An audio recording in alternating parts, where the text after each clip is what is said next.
अंबेडकर के बाद अंबेडकर ने संविधान बनाया और उस संविधान को अगर किस जमीन पर किसी ने उतारा तो वो माई का लाल लालू प्रसाद यादव है, जिसके बदौलत आज पिछड़ा दलित अक़लियत मान सम्मान की जीवन जी रहा है। भले ही उसे भ्रष्टाचार के आरोप में जेल भेज दिया गया हो, वो लड़ाई मुलायम सिंह यादव भी नहीं लड़ पाया, शरद यादव भी नहीं। मैं यादव की भी बात कर रहा हूं कि शरद यादव मुलायम सिंह यादव के देशी साहस लालू प्रसाद यादव ने किया, जिसके बदौलत आज इस देश का पूरा पिछड़ा दलित अक़लियत समाज कहीं भी किसी भी मंच पर दावे के साथ बोलता है, ताकत के साथ बोलता है, बिना भय और डर के साथ बोलता है। और आजाद भारत का दूसरा अंबेडकर और लेनिन अगर कोई है तो लालू प्रसाद यादव है। मैं किसी पक्षपात के बात से नहीं बोलता हूं, मैं खुद कांग्रेस की राजनीति में रहा हूं। लालू प्रसाद जब तक मुख्यमंत्री रहे मैं कांग्रेस में रहा हूं 25-30 साल। ललवा कह के बुलाते थे, करपुरिया कह के बुलाते थे, ललवा कह के बुलाते थे, नीतीश कुमार को नीतीशवा और रामविलास को रामविलसा, ये सारे लोग बुलाते थे। क्या क्या नहीं पिछड़े दलित अक़लियतों के लिए अपमानजनक भाषा का प्रयोग इस देश का 10% सबल समाज करता था और आज भी करता है। ऐसी बात नहीं कि आज नहीं करता है, आज भी करता है। लेकिन आज हमारे बहुसंख्यक जो 90% की आबादी के लोग हैं उसे काउंटर करने की ताकत मिल गई चौधरी साहब, इसीलिए आप यहाँ सम्मेलन करा पा रहे हैं, नहीं तो आपको सम्मेलन भी नहीं कराने देगा। तो निश्चित रूप से इस देश के अंदर जाति जनगणना होनी ही चाहिए। हमारे बिहार में तेजस्वी जी और नीतीश जी की जब कंबाइंड गवर्नमेंट थी तो उसने जाति जनगणना कराया और उसका प्रतिफल भी आने वाले समय में समाज के वैसे वंचित वर्गों को आर्थिक न्याय के रूप में मिलेगा।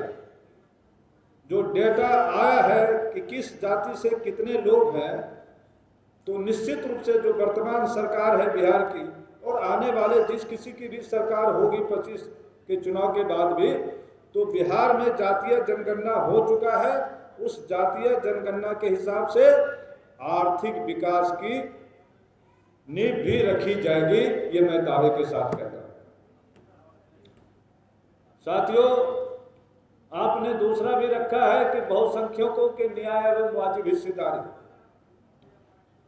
बहुसंख्यकों को न्याय और हिस्सेदारी तब तक नहीं मिल सकता है जब तक कि बहुसंख्यक समाज बटा हुआ है।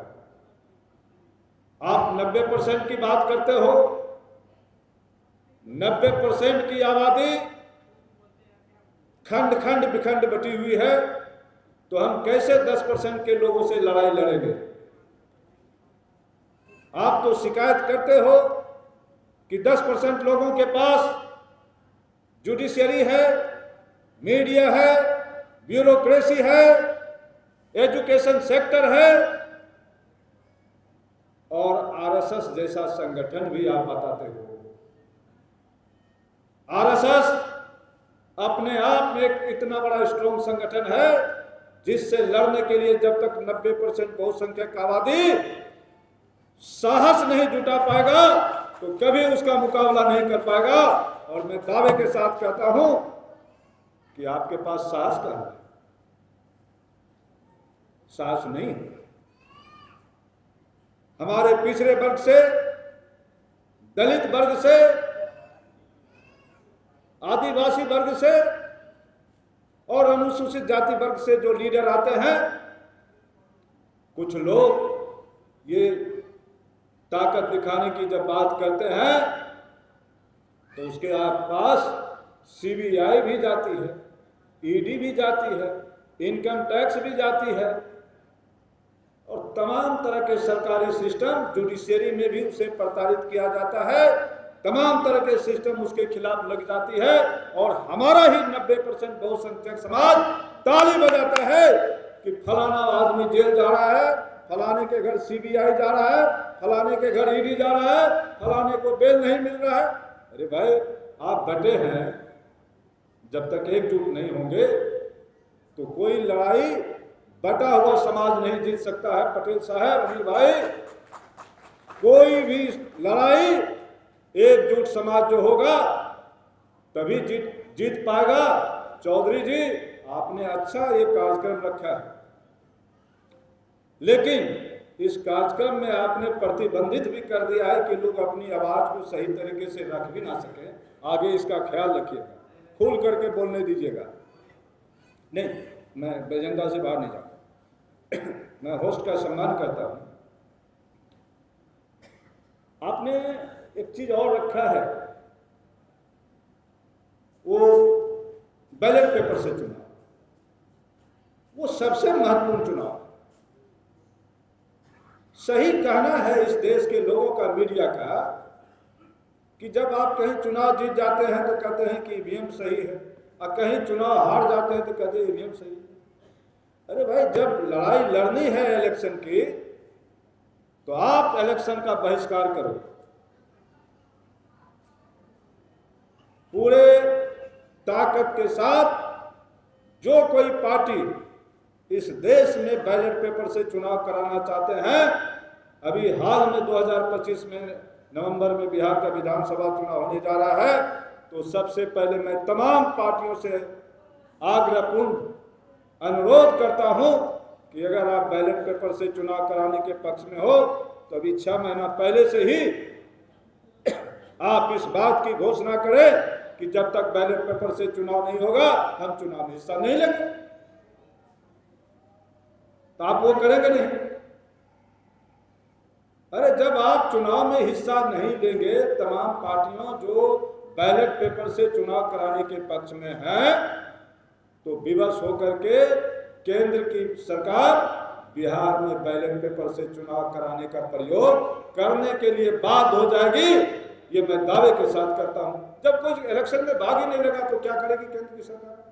क्या भाजपा अकेले बिहार में चुनाव लड़ेगी? तो आप सब लोग अगर इस मुहिम को चला रहे हैं ये संगठन, तो आने वाले बिहार में भी जाकर के इस तरह का सेमिनार कीजिए कि सभी लोग पहले बैलेट पेपर से चुनाव कराने की मांग करें, तब चुनाव में जाए, तभी उसके साथ जस्टिस हो पाएगा। अन्यथा जस्टिस दूर दूर तक नहीं दिखेगा। मैं हरियाणा के चुनाव प्रचार में था, एक भी सर्वे में या ग्राउंड लेवल पर किसी ने नहीं कहा कि फलाने पार्टी की सरकार आ जाएगी, और चुनाव के बाद सरकार बन गई, भाजपा की सरकार बन गई। मैं थोड़ा नाम ले लेता हूं, मैं ऐसा कोई कमेंट नहीं करता हूं कि किसी को दिक्कत हो, तो भाजपा की सरकार बन गई। मैं 15 दिन वहां चुनाव प्रचार में था, जहां भी मैं जाता था तमाम लोगों से बात करता था कि क्या स्थिति है भाई, कांग्रेस की सरकार आ रही है, कांग्रेस की सरकार आ रही है। रिजल्ट अप्रत्याशित हो।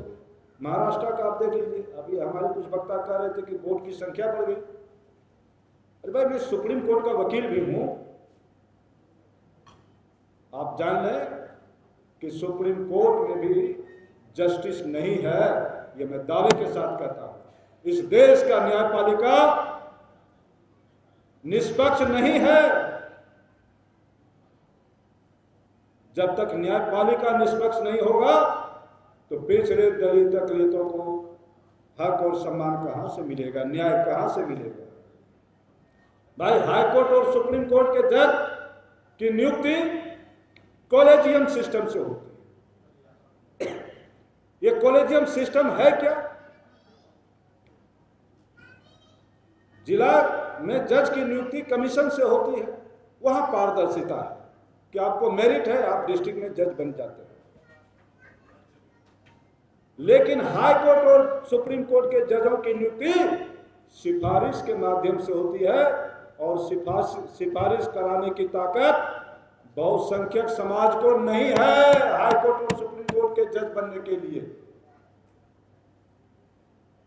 आप कहते हैं कि न्याय, अरे अभी तो आजाद भारत में अंबेडकर ने जो संविधान बनाया उस पर हम लोग आगे बढ़ रहे हैं।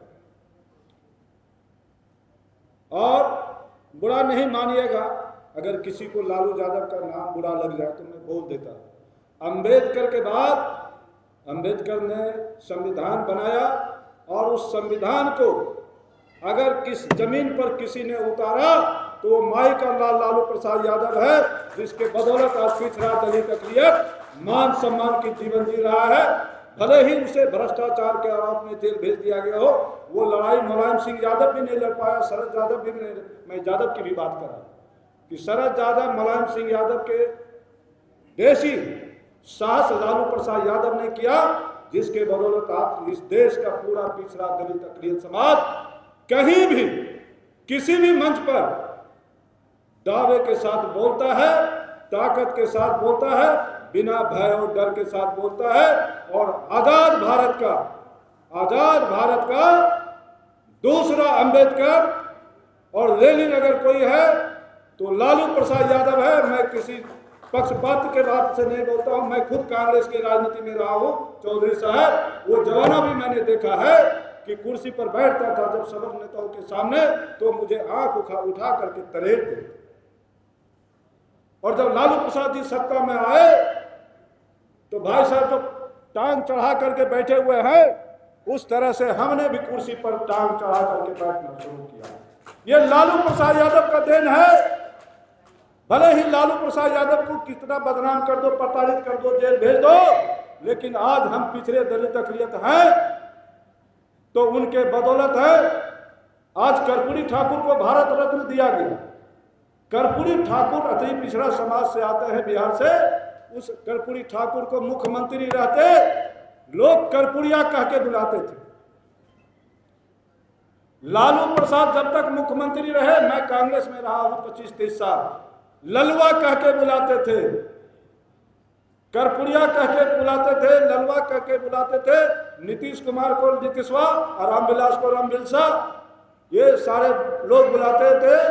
क्या क्या नहीं पिछड़े दलित अक़लियतों के लिए अपमानजनक भाषा का प्रयोग इस देश का 10% सबल समाज करता था और आज भी करता है। ऐसी बात नहीं कि आज नहीं करता है, आज भी करता है। लेकिन आज हमारे बहुसंख्यक जो 90% की आबादी के लोग हैं, उसे काउंटर करने की ताकत मिल गई। चौधरी साहब, इसीलिए आप यहाँ सम्मेलन करा रहे हैं, नहीं तो आपको सम्मेलन भी नहीं कराने देता, सम्मेलन भी नहीं कराने देता।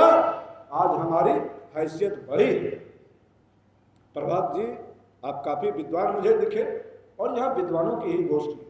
मैं सभी विद्वानों का सम्मान करता हूँ और बहुत कुछ नहीं, आगे इस तरह के कार्यक्रम आप लोग करते रहिए। हमारी तरफ से आपके संस्था को बधाई भी है, शुभकामनाएं भी है। अगर हमारी वाणी से कुछ अस्पष्टवादी मैं हूँ, मैं स्पष्ट बोलता हूँ। मैं राहुल गांधी जी से भी लड़ा हूँ, आज मैं राष्ट्रीय जनता दल में हूँ तो तेजस्वी जी से भी लड़ता हूँ।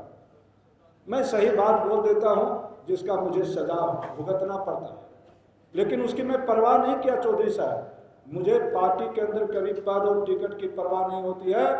जो सही होता है पिछड़े के लिए, दलित के लिए, अक़लियत के लिए, मैं जरूर बोलता हूँ।